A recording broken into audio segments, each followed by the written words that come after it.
দিল্লি থেকে সবচেয়ে বড় খবর, সেন্ট্রাল গভর্নমেন্ট মহারাজ প্রদ্যুৎকে অধিকার দেওয়ার কথা ভাবছে সেন্ট্রাল গভর্নমেন্ট। মহারাজ প্রদ্যুতের এক্সক্লুসিভ বক্তব্য আপনাদের শোনাবো এই মুহূর্তে। সবচেয়ে বড় খবর, বিগ ব্রেকিং নিউজ। তিপ্রাসার জন্য আগামী 28 তারিখ থেকে যে আন্দোলন হওয়ার কথা ছিল, সেন্ট্রাল গভর্নমেন্ট ভাবছে তিপ্রাসাকে অধিকার দেওয়ার কথা। দিল্লি থেকে বিগ ব্রেকিং দিয়েছেন মহারাজ প্রদ্যুতের বক্তব্য। শুনুন, থাকুন নিউজ ত্রিপুরা ওয়ান চ্যানেলের সাথে। मेरा पॉइंट एक ही है, राइटिंग में मुझे चाहिए। वर्बल एश्योरेंस से नहीं काम चलेगा। मुझे अपने लिए कुछ नहीं चाहिए। 1 साल से हम लोग वेट कर रहे हैं और अगर हमें ये राइटिंग में एश्योरेंस नहीं मिलता है तो बहुत अनफॉर्चुनेट होगा और मैं हताई के तौर में फास्ट एंड टू डेथ मैं परसों से शुरू कर दूंगा। गवर्नमेंट ऑफ इंडिया ने मुझे कहा है कि वो लोग सोच रहे हैं, लेकिन जब तक मुझे राइटिंग में नहीं मिलता है मैं अपने लोगों को गुमराह करके झूठ नहीं बोल सकता हूँ। ने मुझे कहा है कि वो लोग सोच रहे हैं, लेकिन जब तक मुझे राइटिंग में नहीं मिलता है मैं तौर में फास्ट एंड टू डेथ मैं परसों से शुरू कर दूंगा। गवर्नमेंट ऑफ इंडिया ने मुझे कहा है कि वो लोग सोच रहे हैं, लेकिन जब तक मुझे राइटिंग में नहीं मिलता है मैं अपने लोगों को गुमराह करके झूठ नहीं बोल सकता हूँ। अगर ये राइटिंग में एश्योरेंस नहीं मिलता है तो बहुत अनफॉर्चुनेट होगा और मैं हताई के तौर में फास्ट एंड टू डेथ मैं परसों से शुरू कर दूंगा।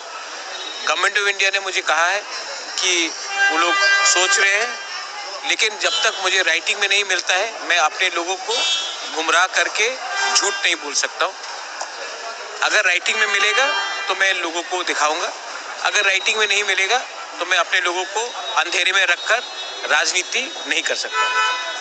और अगर जाना है तो जाऊंगा, लेकिन उबागरा बन के, तिपरासा बन के और हानि बुसा बन के जाऊंगा। एक डरपोक इंसान बनकर इधर से उधर जाके मैं काम नहीं करने वाला।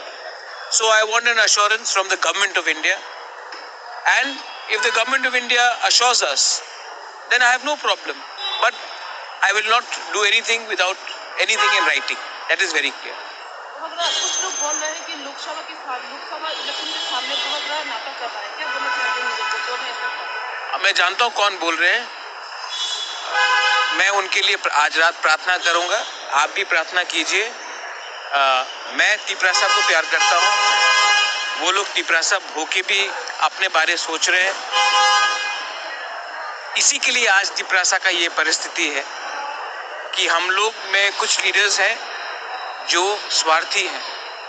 मैं सबसे बात कर रहा हूँ, बहुत लोग जो मेरे खिलाफ भी है पॉलिटिकली, नेक्स्ट जनरेशन को कुछ देना चाहता हूँ।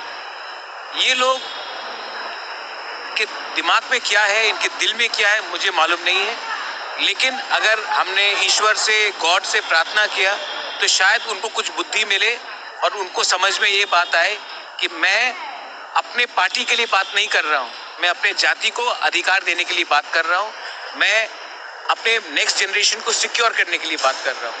अब अगर किसी को समझ में नहीं आता है तो मैं क्या करूँ? अगर आपका तबीयत ठीक नहीं रहता, हाँ, आपका ये हंगर स्ट्राइक कितना तो सब लोग डर रहे हैं। जिंदा रह के भी क्या करूँ?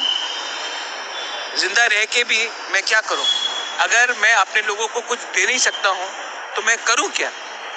तो जो करना है मैं करूँगा। It's not BJP, it's not Congress, it is not Motha, it is not IPFT. This is about, it's not Janjati also. I am doing something for my people. I am not denying anyone anything. I am just trying to say, अरे आपने अपने खुद घोषणा पत्र में लिखा है university बनाएंगे, 125th अमेंडमेंट पास करेंगे, लैंड राइट्स देंगे, डायरेक्ट फंडिंग देंगे। आपका खुद का घोषणा पत्र में है, मोदी जी का गारंटी का घोषणा पत्र में।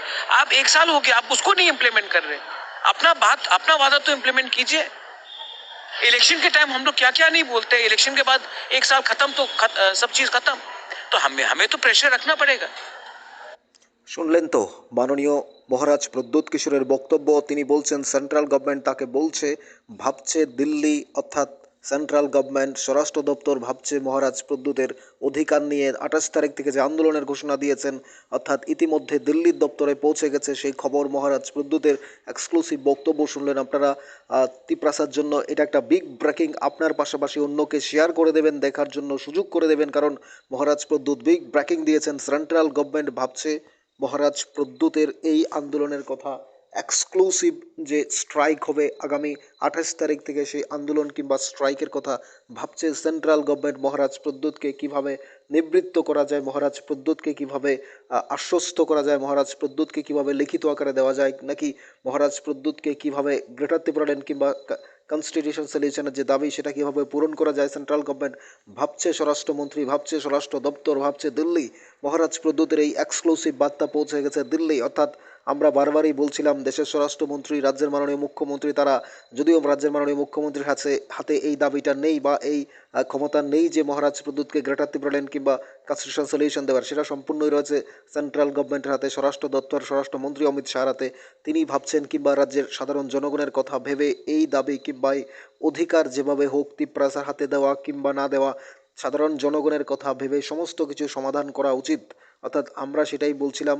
তো ইতিমধ্যে দিল্লি ভাবছে, স্বরাষ্ট্র দপ্তর ভাবছে, স্বরাষ্ট্রমন্ত্রী ভাবছে যে মহারাজ প্রদ্যুতের আগামী 28 তারিখ থেকে যে আন্দোলন হবে, রাজনৈতিক আন্দোলন, এই রাজনীতির আগে অধিকারের আন্দোলন, কিংবা এই লোকসভার আগে আন্দোলনের জল কোথায় গড়াবে, কিংবা এই আন্দোলনের ফলাফল কি হতে পারে। আমরা প্রত্যেকে জানি গত দুদিন আগে রোমান স্ক্রিপ্টের আন্দোলনে একদিন রাজ্য স্তব্ধ হয়ে গিয়েছিল, স্টপ হয়ে গিয়েছিল সারা রাজ্য। সেই জায়গায় দাঁড়িয়ে সেন্ট্রাল গভর্নমেন্টের ভাবনা চিন্তা রয়েছে 28 তারিখ থেকে যে অনির্দিষ্টকালের জন্য আন্দোলনের কল দিয়েছে, আন্দোলন ডেকেছে মহারাজ প্রদ্যুতের তিপ্রাসা। অর্থাৎ সেই আন্দোলনের প্রভাব কত দূর পৌঁছাতে পারে, লোকসভার আগে কি প্রভাব পড়তে পারে সারা রাজ্য জুড়ে, সেটা রাজ্যের মাননীয় মুখ্যমন্ত্রী কিংবা দেশের স্বরাষ্ট্রমন্ত্রী প্রত্যেকে আমরা সাধারণ লোকও ভালোভাবে জানি। সেই জায়গায় দাঁড়িয়ে মহারাজ প্রদ্যুতের এই আন্দোলন কিংবা স্ট্রাইকের খবর পৌঁছে গেছে দিল্লিতে। ভাবছে দিল্লি কিভাবে লিখিত আকারে কিভাবে মহারাজ প্রদ্যুৎকে অধিকারটা দেওয়া যায় এবং কিভাবে মহারাজ প্রদ্যুতের আন্দোলনটাকে রোধ করা যায়, কিভাবে 28 তারিখ থেকে অনির্দিষ্টকালের জন্য যে আন্দোলনের ডাক দিয়েছে এই আন্দোলন কিভাবে রোধ করা যায় এবং মহারাজ প্রদ্যুতের সাথে সমন্বয় কিংবা আন্ডারস্ট্যান্ডিংয়ের মধ্য দিয়ে তাদের সাথে কথা বলে আলোচনার টেবিলে বসে কিভাবে সম্পূর্ণ সমাধান করা যায় এই আন্দোলন, সেটাই বা মহারাজ প্রদ্যুৎকে কীভাবে অধিকার তুলে দেওয়া যায়, 14 লক্ষ তিপ্রাসার মুখে কীভাবে হাসি ফোটানো যায় সেই চিন্তা সেভাবে ভাবছে দিল্লির দপ্তর, স্বরাষ্ট্র দপ্তর।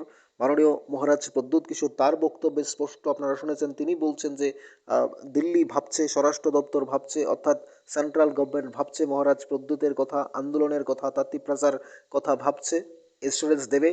এই ইন্স্যুরেন্স পাওয়ার পরেই, অর্থাৎ আশ্বস্ত হওয়ার পরেই, আশ্বাসবাণী পাওয়ার পরেই হয়তো তুলে নেবে আন্দোলন বা আন্দোলন করবে না। কিন্তু আগামীকাল রয়েছে হাতে মহারাজ প্রদ্যুতের, দিল্লি থেকে নিশ্চয়ই বিগ ব্রেকিং কিছু একটা আসবে। আজ মহারাজ প্রদ্যুতের এই বিগ ব্রেকিং আপনি শুনেছেন, আপনার শোনার পাশাপাশি অন্যদের কাছে পৌঁছে দেবেন শেয়ার করার মধ্য দিয়ে। নিউজ ত্রিপুরা ওয়ান চ্যানেলটি সাবস্ক্রাইব করবেন, প্রত্যেকটা মুহূর্তে আমরা আপডেট পৌঁছে দেবো আপনাদের কাছে। পরবর্তী ভিডিওতে আমরা নিয়ে আসবো মহারাজের বেশ কিছু গুরুত্বপূর্ণ সিদ্ধান্ত, বক্তব্য, স্ট্রাইকে কি হতে পারে না হতে পারে, সেন্ট্রাল গভর্নমেন্ট যদি তাদের অ্যাসুরেন্স না দেওয়া হয় তাহলে কি হতে পারে। আমরা অবশ্যই পরবর্তী ভিডিওতে মহারাজ প্রদ্যুতের আরও একটি বিগ ব্রেকিং দেবো, আমরা শোনাবো। তাই আমাদের চ্যানেলটি সাবস্ক্রাইব করে রাখুন, সেই কথাগুলো পেতে হলে, সেই বক্তব্যটা পেতে হলে আমাদের চ্যানেলটি অবশ্যই সাবস্ক্রাইব করে রাখুন। 14 লক্ষ তিপ্রাসা 40 লক্ষ মানুষের কাছে পৌঁছে দেবেন আপনার মধ্য দিয়ে। শুনুন মহারাজ প্রদ্যুতের এই বক্তব্য। আপনাদের কি মনে হচ্ছে, দিল্লি যে ভাবছে, আপনারা কি ভাবছেন জানাতে পারেন কমেন্টস বক্সে।